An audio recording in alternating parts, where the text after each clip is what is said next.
بسم اللہ الرحمن الرحیم۔ السلام علیکم۔ رات نیوز کے خصوصی ولاگ یہودیت کی تاریخ کی چھٹی قسط کے ساتھ وجی احمد صدیقی آپ کی خدمت میں حاضر ہے۔ قبائلی عادتوں سے تنگ آ کر بنی اسرائیل کے بڑے بوڑھوں نے یہوہ سے التجائیں کرنی شروع کیں کہ انہیں اتحاد عطا کر کے ایک مرکز پر لانے کے لیے کوئی بادشاہ بخش دیا جائے، ایک ایسا بادشاہ جو انہیں اپنے اختیارات کی بنا پر مجتمع رکھے اور غیر قبائل کی یورشوں اور حملوں سے محفوظ کر دے۔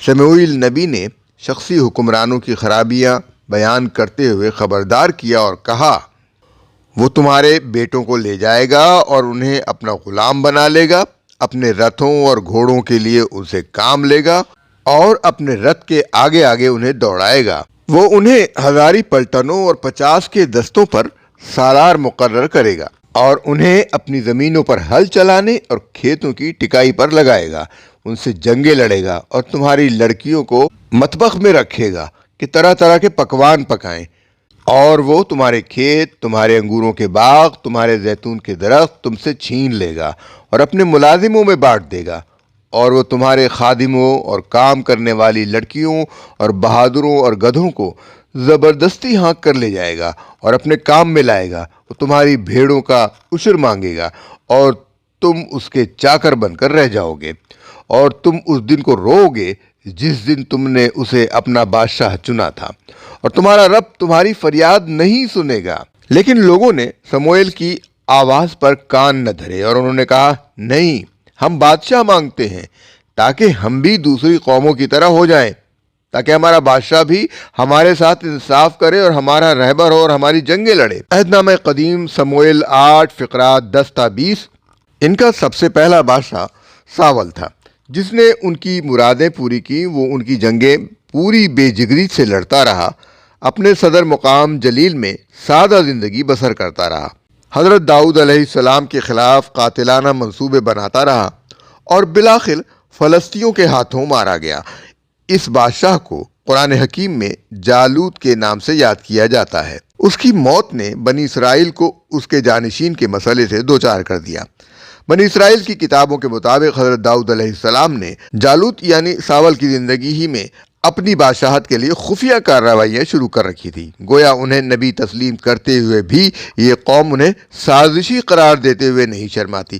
اگر ساول کا دور حکومت نااہلی کا شکار رہتا یا وہ خود بے دینی، عوام دشمنی یا حق ناشناسی کا مرتکب ہوتا تو کوئی بات بھی تھی۔ اس قسم کا کوئی الزام ساول پر عائد نہیں کیا گیا۔ اس کے برعکس اس کی سادگی اور بہادری کی تلمود میں جا بجا تعریف ملتی ہے۔ اگر اس کے باوجود داؤد علیہ السلام نے اس کے خلاف بغاوت کی تو اس کا کوئی نہ کوئی جواز ہونا چاہیے تھا، لیکن تورات و تلمود نے آپ کو اس کا پیدائشی حق دے رکھا ہے۔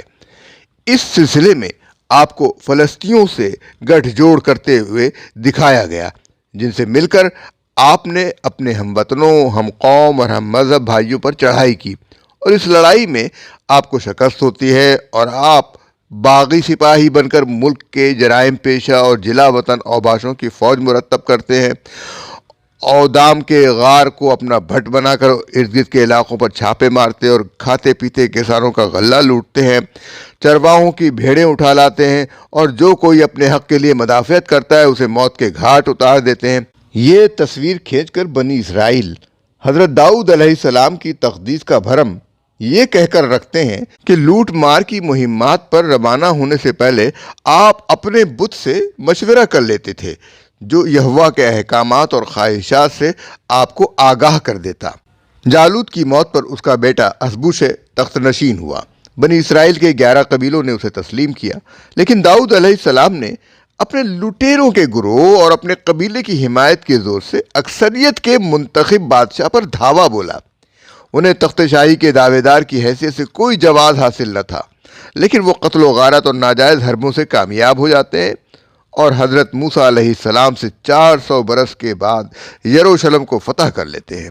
یہی نہیں، وہ فلسطینیوں کے ساحلی علاقوں اور کنعان کے میدانوں پر بھی فتح یاب ہو کر دمشق اور اس کے گرد و نواح کے صحرائی قبائل پر اپنی شاہی کا ڈنکا بجواتے ہیں، اور یوں فرات سے بحیرہ احمر تک کا سارا علاقہ ان کے زیر نگیں آ جاتا ہے۔ یہ حضرت داؤد علیہ السلام کی وہ تصویر ہے جو یہود کی مقدس کتابوں میں کھینچی گئی ہے۔ ان کے نزدیک ایک زانی، اوباش، غنڈہ، باغی، چور، لٹیرا اور غاصب ہونا کوئی جرم نہیں۔ نعوذ باللہ من ذالک۔ یہود انہیں اولو العزم پیغمبر اور صاحب زبور بھی تسلیم کرتے ہیں اور انہی کی نسل سے مسیح موعود کے منتظر بھی ہیں۔ حالانکہ شرافت اور انسانی اقدار تو رہیں ایک طرف، خود شریعت موسوی کے اعتبار سے یہ گناہ کبیرہ ہیں۔ حیرت ہے کہ یہود کی غیرت اس جلیل القدر صاحب کتاب پیغمبر کی شان میں گستاخی کرتے ہوئے جوش میں نہیں آتی۔ حضرت علی رضی اللہ تعالیٰ عنہ نے ان قصوں کو بیان کرنے پر سزا مقرر فرمائی اور حکم دیا، جو شخص تم سے حضرت داؤد علیہ السلام کا قصہ اس طور پر بیان کرے جس طرح قصہ گو بیان کرتے ہیں، تو اس کو 160 درے ماروں گا۔ یہ سزا ہے انبیاء پر بہتان لگانے کی۔ راوی اس کے حضرت سعید بن المسیب رحمۃ اللہ علیہ ہے۔ اللہ کے اس برگزیدہ نبی پر بہتانوں کی فہرست وہی نہیں جو ان کے اوائل حیات پر عائد کیے گئے۔ توریت میں ان کی 7 بیویوں اور 10 لونڈیوں کا ذکر ہے۔ ان کے کردار میں ڈرامائی تضاد ظاہر کرنے کے لیے کبھی اپنے بدترین دشمنوں کو شان بے نیازی سے معاف فرما دیتے ہیں اور کبھی بڈھے ضعیف شمعی کو قتل کرنے کے لیے حضرت سلیمان علیہ السلام کو مامور فرماتے ہیں اور حکم دیتے ہیں کہ اس کے سر کو سفید بالوں سے گھسیٹ کر قبر میں پھینک دو، کہ اس کا جرم یہ تھا کہ اس نے کم و بیش 50 برس قبل اپنی زبان میں حضرت داؤد علیہ السلام کی شان میں کلمہ گستاخی ادا کیا تھا۔ کبھی ناسان یعنی نیتھن کے طعن و تشنیع کو خندہ پیشانی سے پی جاتے ہیں اور اپنے دشمن ساول یعنی جالوت کو زمین پر چت گرانے کے بعد اس کی جان لینے کے بجائے محض اس کی ڈھال لینے پر اکتفا کرتے ہیں۔ کبھی اتنے بزدل اور کمزور نظر آتے ہیں کہ جب ان کا حرامی بیٹا ابلام بغاوت کرنے کے بعد فوج کشی کرتا ہے اور شکست کھا کر مارا جاتا ہے تو آپ عورتوں کی طرح بیان کرتے ہیں، ہائے میرے بیٹے ابلام، میرے بیٹے میرے بیٹے میرے بیٹے، نعوذ باللہ نعوذ باللہ نعوذ باللہ۔ یہ حشر کیا ہے یہودیوں نے اپنے جلیل القدر پیغمبر کا۔ بنی اسرائیل انہی روایات سے اپنے عظیم نبی کو یاد کرتے آئے ہیں کہ یہی ان کی فطرت کا خاصہ ہے، لیکن ہم آئندہ چل کر ان روایات کی صحت یعنی ان کے صحیح ہونے پر تبصرہ کریں گے۔ حضرت سلیمان علیہ السلام بھی، جن کی دانش کا ڈنکا 4 دانگ عالم میں بجا، جن کی عقل مندی ضرب المثل ہے، وہ بھی بنی اسرائیل کے ہاتھوں نہیں بچے۔ ان کے بارے میں یہود کی روایت ہے کہ تخت سنبھالتے ہی انہوں نے اپنے مخالفین کو قتل کر دیا، تاہم ان کے اس فعل پر یہوہ ناراض ہونے کے بجائے اتنا خوش ہوا کہ اس نے انہیں تمام بنی نوع انسان سے زیادہ دانائی عطا کرنے کا وعدہ کیا۔ اس میں کلام نہیں کہ ان سے وہ اتحاد بھی منسوب ہے جو یہودی قوم کو تاریخ میں ایک ہی مرتبہ نصیب ہوا، اور وہ عدل و انصاف بھی جس کی روح سے ملک میں امن و امان اور صنعت و حرفت کا دور دورہ ہوا۔ یروشلم جسے حضرت داؤد علیہ السلام نے دارالحکومت بنایا تھا، ان کے عہد میں دولت کا خزانہ بن گیا۔ آپ نے یروشلم کو یورپ کے ساتھ تجارت کی سب سے بڑی منڈی بنا دیا۔ آپ نے تاجروں کو مال تجارت لے کر فلسطین سے گزرنے پر راضی کیا اور آس پاس کے ملکوں سے زراعت و صنعت کے تبادلے پر دستخط کیے۔ آپ نے بحیرہ احمر پر کشتیوں کا بیڑا بنا کر یہود کو جہاز ران قوم بنا دیا اور یوں مشرق وسطیٰ کے ممالک عکا کی بندرگاہ سے، جسے بعد میں رومی اور تومی یعنی پلٹومس کا نام دیا، مصر، عرب اور افریقہ سے تجارت کرنے لگے۔ چنانچہ آپ کے عہد حکومت میں اسرائیل کی ریاست متمدن دنیا میں باوقار جگہ حاصل کرنے میں کامیاب ہو گئی اور بنی اسرائیل تہذیب و شرافت کے دائرے میں آ گئے۔ لیکن جہاں حضرت سلیمان علیہ السلام کی عقل و دانش اور شاہانہ عظمت کو تورات نے خراج عقیدت پیش کیا ہے، وہاں ان کی ذات کو ملوث کرنے میں کسی دریغ سے کام نہ لیا۔ عیاش اور نفس پرست بادشاہ کی حیثیت سے آپ کا مقابلہ دنیا کے کسی بدترین حکمران سے بھی نہیں کیا جا سکتا۔ تلمود میں آپ کی بیویوں کی تعداد 700 بیان کی گئی ہے، اور اسی پر بس نہیں، 700 بیویوں پر 300 لونڈیاں بھی مستضاد ہیں۔ اس کے علاوہ آپ پر یہ بھی الزام ہے کہ ریاست کا سارا خزانہ حکومت کے استحکام اور یروشلم کے حسن پر نچھاور کر دیا۔ آپ نے شہر پناہ کو بھاری بھرکم پتھروں سے تعمیر کرایا، قلعے بنوائے، ریاست کے اہم مقامات پر فوجی چوکیاں قائم کی۔ آپ نے اپنی ریاست کو 12 ضلعوں میں تقسیم کر کے نظم و نسق کو مرتب فرمایا۔ شاہی خزانے کو پر کرنے کے لیے آپ نے مختلف دھاتوں کی کانیں دریافت کیں اور اپنی حسن پرستی کو تسکین دینے کے لیے مور اور ہاتھی دانت برآمد کرائے۔ آپ نے اپنی ریاست سے گزرنے والے قافلوں پر جزیہ عائد کیا، لوگوں پر محصول لگائے، اپنی ریاست کے گھوڑوں، رتھوں اور سوتی دھاگے کی برآمد کے لیے مخصوص کرایا، اور بالآخر طے کیا کہ یروشلم میں یہوہ کا عالی شان اور عظیم معبد تیار کیا جائے گا۔ یہ یہوہ کا معبد نہیں تھا بلکہ مسجد اقصیٰ یعنی اقصیٰ حضرت سلیمان علیہ السلام کا نام ہے، اس کی تعمیر کا آغاز ہوا۔ یاد رہے کہ حضرت موسیٰ علیہ السلام کے بعد بنی اسرائیل کے 12 قبائل نے شلوہ کے مقام پر ایک مختصر سی 4 دیواری کو یہوہ کا گھر ٹھہرایا تھا۔ 400 برس میں ان کے باہمی جھگڑوں اور انتشار کے علاوہ لاقانونیت اور شرک و شر نے انہیں اس کی مہلت نہ دی کہ کسی باقاعدہ معبد کی تعمیر کی جاتی۔ بالعموم چھوٹے چھوٹے معبدوں کے ساتھ ایک مختصر سا ٹیلہ یہوہ کے لیے بھی وقف کر دیا جاتا، جس پر اتنا احسان ضرور کیا گیا کہ اس کو کسی بت سے مزین نہیں کیا اور نہ ہی یہوہ کے شایان نشان معبد بنانے کا فیصلہ کیا، جس کے لیے خزانہ عامرہ سے سونا، چاندی، پیتل، لوہا، لکڑی اور قیمتی پتھر عطا کیے گئے اور لوگوں سے چندہ دینے کی اپیل کی گئی۔ معبد کے لیے ایک پہاڑی کا انتخاب ہوا۔ اس کا نقشہ فینسی وضع پر تھا، جسے مصری صناعوں اور کاریگروں کی بہترین عمارتوں سے مستعار لیا گیا تھا۔ اس میں مرصع کاری کے لیے کام کیا گیا اور اسیریا اور بابل کے نمونوں کو سامنے رکھا گیا۔ بنی اسرائیل جو ریاست کے مختلف حصوں سے اس کی شان و شوکت دیکھنے کے لیے آتے تو اسے عجائبات عالم میں شمار کرتے۔ معبد کا دروازہ 180 فٹ بلند تھا، جس پر سونے کے پترے جڑے گئے تھے۔ دیواریں چٹانوں کو کاٹ کاٹ کر بنائی گئی تھیں اور اتنے بڑے اور یکساں پتھروں سے تعمیر کی گئی تھی کہ انسانی معمار ان کے تراش و تعمیر کی استطاعت سے عاجز ہیں۔ چنانچہ اس کمال کے لیے جنات سے کام لیا گیا کہ حضرت سلیمان علیہ السلام کی حکومت جنات، پرندوں، حتیٰ کہ ہوا پر بھی تھی، لیکن بنی اسرائیل اس کے باوجود ان کے معتقد نہ ہوئے۔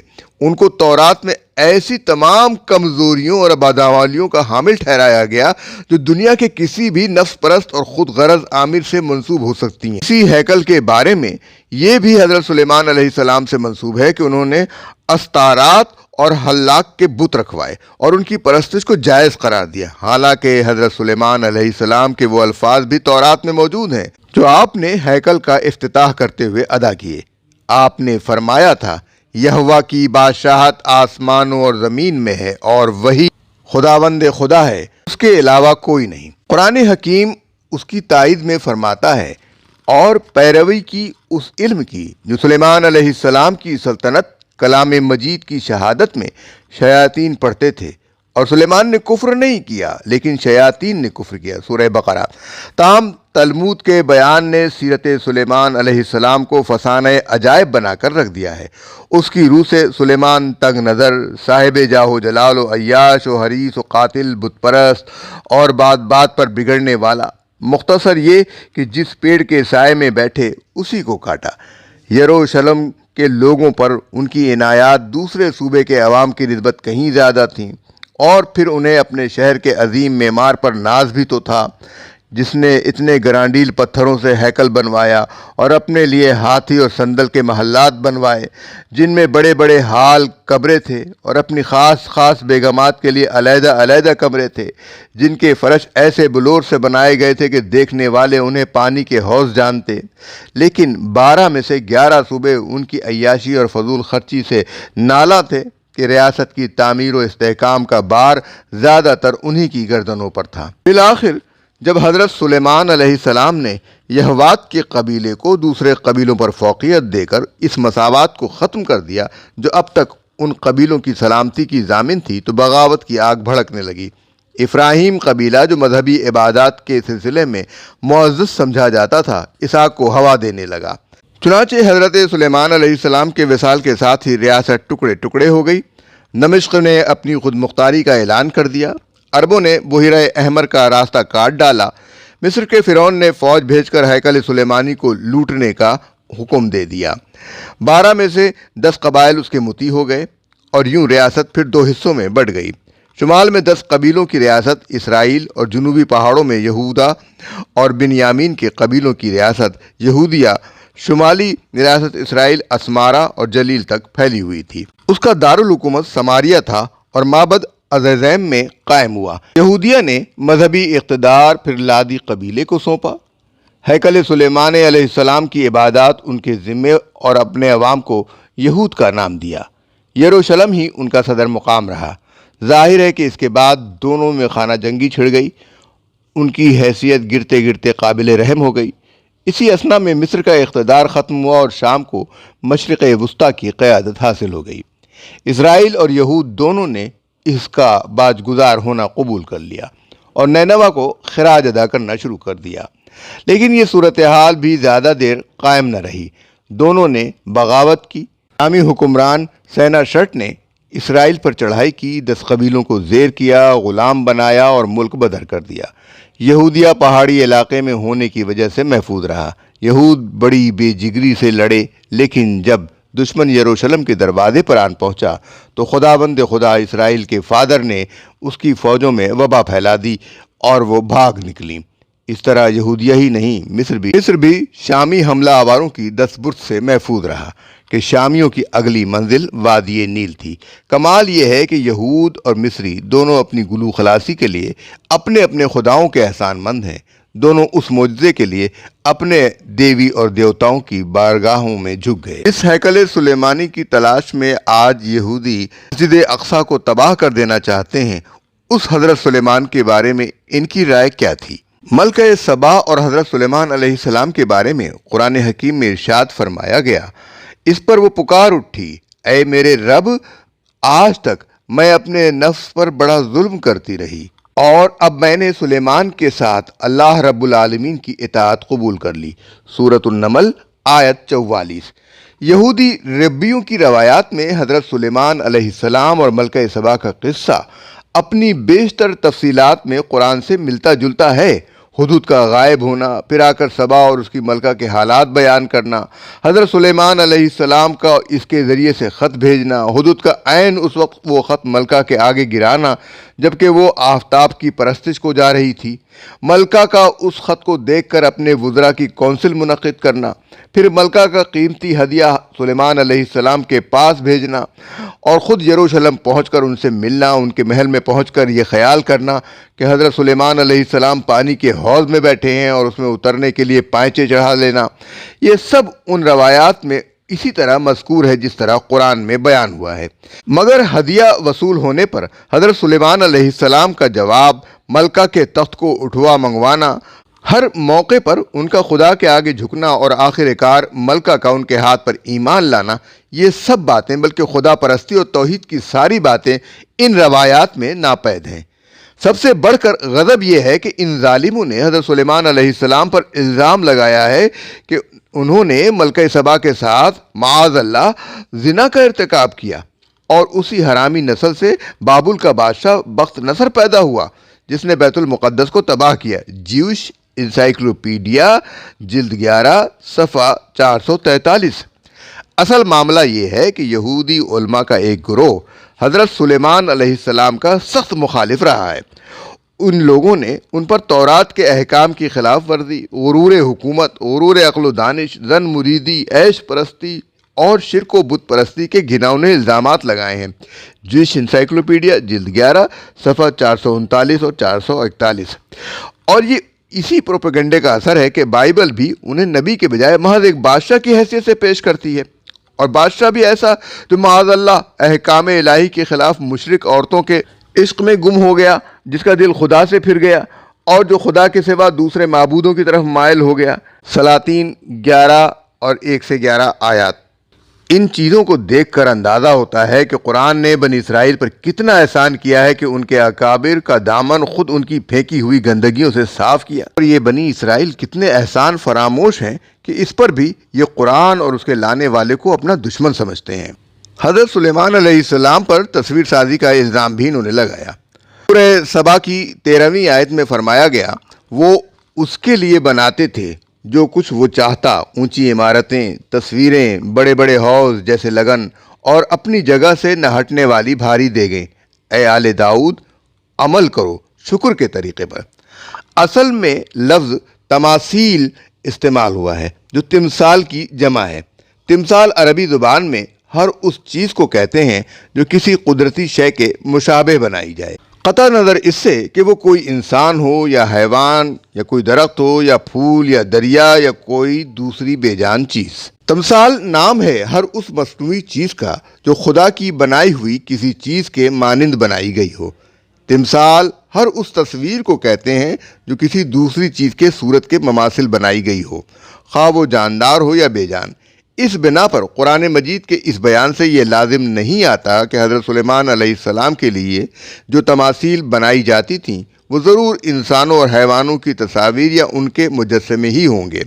ہو سکتا ہے وہ پھول، پتیاں، قدرتی مناظر اور مختلف قسم کے نقش و نگار ہوں جن سے حضرت سلیمان علیہ السلام نے اپنی عمارتوں کو آراستہ کر لیا ہو۔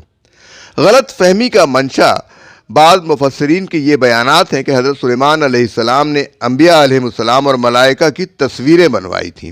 یہ باتیں ان حضرات نے بنی اسرائیل کی روایات سے اخذ کر لیں اور پھر ان کی توجیہ یہ کی کہ پچھلی شریعتوں میں اس قسم کی تصویریں بنانا ممنوع نہ تھا، لیکن ان روایات کو بلا تحقیق نقل کرتے ہوئے ان بزرگوں کو یہ خیال نہ رہا کہ حضرت سلیمان علیہ السلام جس شریعت موسوی کے پیرو تھے اس میں بھی انسانی اور حیوانی تصاویر اور مجسمے اس طرح حرام تھے جس طرح شریعت محمدیہ میں حرام ہیں، اور وہ یہ بھول گئے کہ بنی اسرائیل کے ایک گروہ کو حضرت سلیمان علیہ السلام سے جو عداوت تھی اس کی بنا پر انہوں نے حضرت سلیمان علیہ السلام کو شرک و بت پرستی اور جادوگری اور زنا کے بدترین الزامات ان پر لگائے ہیں۔ اس لیے ان کی روایات پر اعتماد کر کے اس جلیل القدر پیغمبر کے بارے میں کوئی بات ہرگز قبول نہ کرنی چاہیے جو خدا کی بھیجی ہوئی کسی شریعت کے خلاف پڑتی ہو۔ یہ بات ہر شخص کو معلوم ہے کہ حضرت موسیٰ علیہ السلام کے بعد حضرت عیسیٰ علیہ السلام تک بنی اسرائیل میں جتنے انبیاء علیہ السلام آئے وہ تورات کے پیرو تھے۔ ان میں سے کوئی بھی نئی شریعت نہ لایا تھا جو تورات کے قانون کی ناسخ ہوتی، اس کو منسوخ کر دیتی۔ اب تورات کو دیکھیے، اس میں بار بار بصراحت یہ حکم ملتا ہے کہ انسانی اور حیوانی تصویریں اور مجسمے قطعی حرام ہیں۔ تو اپنے لیے کوئی تراشی ہوئی مورت نہ بنانا، نہ کسی چیز کی صورت بنانا جو اوپر آسمان میں یا نیچے زمین میں یا زمین کے نیچے پانی میں ہے۔ خروج باب 20 آیت 4۔ تم اپنے لیے بت نہ بنانا اور نہ کوئی تراشی ہوئی مورت یا لاٹ اپنے لیے کھڑی کرنا، اور نہ اپنے ملک میں کوئی شبیہ دار پتھر رکھنا کہ اسے سجدہ کرو۔ احبار باب 26 آیت 10۔ نہ ہو کہ تم بگڑ کر کسی شکل یا صورت کی کھودی ہوئی مورت اپنے لیے بنا لو جس کی شبیہ کسی مرد یا عورت یا زمین کے کسی حیوان یا ہوا میں اڑنے والے پرندے یا زمین پہ رینگنے والے جاندار یا مچھلی سے جو زمین کے نیچے پانی میں رہتی ہے ملتی ہو۔ استثناء باب 4 آیت 16 تا 18۔ لعنت اس آدمی پر جو کاریگری کی صنعت کی طرح کھودی ہوئی یا ڈھالی ہوئی مورت بنا کر جو خداوند کے نزدیک مکروہ ہے اس کو کسی پوشیدہ جگہ میں نصب کرے۔ استثناء باب 27 آیت 15۔ ان صاف اور صریح احکام کے بعد یہ بات کیسے مانی جا سکتی ہے کہ حضرت سلیمان علیہ السلام نے انبیاء اور ملائکہ کی تصویریں یا ان کے مجسمے بنانے کا کام جنوں سے لیا ہوگا؟ یہ بات آخر ان یہودیوں کے بیان پر اعتماد کر کے کیسے تسلیم کر لی جائے جو حضرت سلیمان علیہ السلام پر یہ الزام لگاتے ہیں کہ وہ اپنی مشرک بیویوں کے عشق میں مبتلا ہو کر بت پرستی کرنے لگے تھے؟ 1 سلاطین باب 11۔ جبکہ سورہ صاد میں قرآن حکیم نے فرمایا، اور دیکھو سلیمان کو بھی ہم نے آزمائش میں ڈالا اور اس کی کرسی پر ایک جسد لا کر ڈال دیا، پھر اس نے رجوع کیا اور کہا، اے میرے رب مجھے معاف کر دے اور مجھے بادشاہی دے جو میرے بعد کسی کے لیے سزاوار نہ ہو، بے شک تو ہی اصل داتا ہے۔ یہاں یہ سوال پیدا ہوتا ہے کہ وہ فتنہ کیا تھا جس میں حضرت سلیمان علیہ السلام پڑ گئے تھے، اور ان کی کرسی پر ایک جسد ڈال دینے کا مطلب کیا ہے، اور اس جسد کا لا کر ڈالا جانا ان کے لیے کس نوعیت کی تنبیہ تھی جس پر انہوں نے توبہ کی؟ اس کے جواب میں مختلف گروہوں نے مختلف مسلک اختیار کیے ہیں۔ ہمارے اس ویلاگ کو آپ لوگوں تک پہنچائیے، شیئر کیجیے، لائک کیجیے اور سبسکرائب کیجیے۔ اب ہمیں اجازت دیجیے۔ اللہ حافظ۔